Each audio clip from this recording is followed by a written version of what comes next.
Hello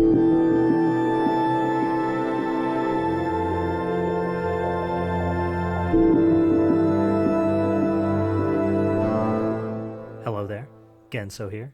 This is my Devil May Cry 5 Dante Must Die difficulty S rank walkthrough. This is mission 18. It is entitled Awakening. And this is essentially a boss fight against V, in the sense that you're going to be taking on each of V's pets, getting progressively more difficult until eventually you're going to be fighting all three of them together at the end. So this first fight here is just going to be against Griffin, and it's just basically just going to be warming you up for kind of what's to come. And the biggest difficulty barrier in this mission is going to be the scoring. The scoring is a little difficult because these fights can go pretty quickly if you want them to, and you don't have too much of an opportunity to raise your rank unless you're very, very good at the game. So what you're going to see a lot of people doing is utilizing these silly taunts in the corner, like I'm doing right now, to get the rank up before we do a lot of the damage to Griffin in order to maximize on our scoring opportunity. So you'll see here I'm up at triple S, and what you're going to want to do, which you may not see me doing at all times, is trying to keep the triple S and trying to kind of loop the enemies with the Sin Devil trigger. But Griffin's always going to wake up out of his crystallized form with that big AoE.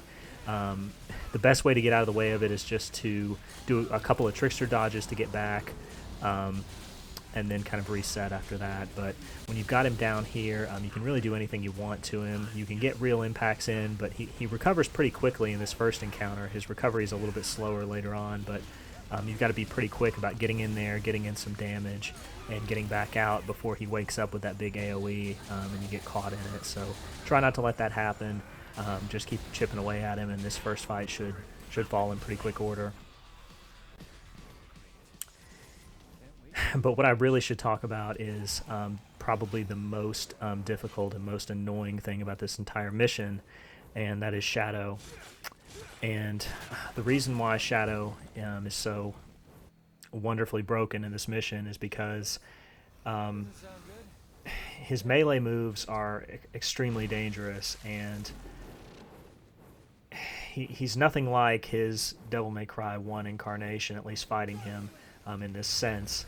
But if you open up here with the cascade, it'll give you a good opportunity to break the core very early and get some damage. But back to what I was saying, he does all of the same melee moves that you had when you had access to him with V, but he can switch these up in ways that you just couldn't do when you were controlling V. And what I mean by that is, if you were doing a 3-hit combo with Shadow, any one of his combos, either the attack, wait, and then attack, or attack, he can do any one of those moves from that combo string at any given time. So he can break sequence and skip the first 2 hits of a combo essentially, and just open up with the 3rd hit. And you may think, well, is that really such a big deal? And it is, because some of those hits in that combo have egregious range, and more so than what you would think, and they come out instantly too. So it's not like you can see a tell and royal guard it or trickster dodge out of the way. It's just that the move comes out instantly. It has a really big hitbox and a ton of range on it, and you're just hit. So what it means a lot of times is doing what I'm doing right now, which is staying in the air where Shadow can't touch me, utilizing SDT when I can, and doing the Umbra move, doing the Lucy move, and just completely avoiding any opportunity to really engage with him directly. And that's really the best thing I can say about facing off with Shadow. That's going to be kind of every encounter with him is mostly just kind of trying to keep him off camera at all times to avoid one of those sort of BS instantaneous hits that you can take from him. And that's where probably most of the damage and most of the combo drops are going to occur from, is just not recognizing one of Shadow's moves and them coming out instantly, you having no chance, and taking a big hit. So try to keep him off camera as much as you can. Utilize the double Kalina and shots. The gunslinger moves are great. I don't think I do those in this one, but they're kind of a big commitment to go into when you get into Gunslinger with Kalina Ann. But if you're off camera and you just do kind of the standard style button move where Dante puts both the Kalina Anns on his shoulders and shoots the rockets, they have a little bit of a homing property. So even when you have everything off camera, they'll still find a target. What you've got to be careful of in that situation, though, is Shadow kind of walking onto camera and just slapping you while you're trying to charge that up. So be aware of that. But this is probably another opportunity to lose a ton of points. You saw down there, I actually did an EX provocation with those 3 red Impulsas to get the combo up.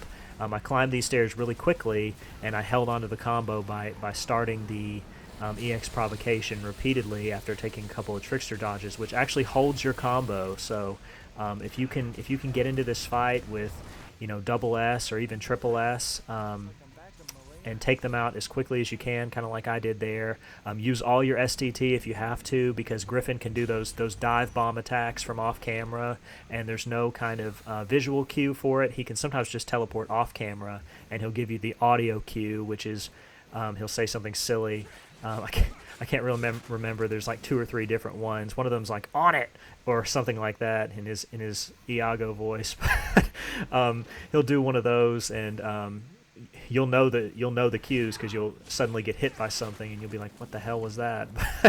When those are coming, just be aware, and they're really, really hard to dodge. That's probably the hardest move of any of the conglomerate trio's attacks to dodge, is that dive bomb attack with Griffin, because the tracking is completely immaculate and it seemingly hits you no matter what, unless you trickster dodge through it or royal guard it perfectly, which I don't expect people to be able to do.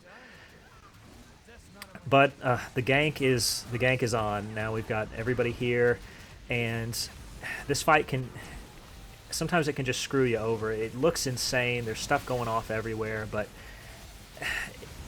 they could have made it much more unfair than what they did. Griffin is mostly pacified in this fight, even when he's on camera. If you're over Nightmare's head like I am here, and you're just kind of jump canceling off of him and doing some attacks to get a little bit of damage in, Griffin is mostly going to just fly around. Every once in a while he'll drop the that fork of lightning that he does there. I can't remember the name of that move at the moment. I apologize. But he'll mostly just do that, so you can kind of just trickster dodge in and out and just keep jump canceling off of Nightmare's head. But once you do a certain amount of damage, that'll be the end of phase 1. Nightmare will teleport away for a while, and you'll have a certain amount of time to do as much damage on the 2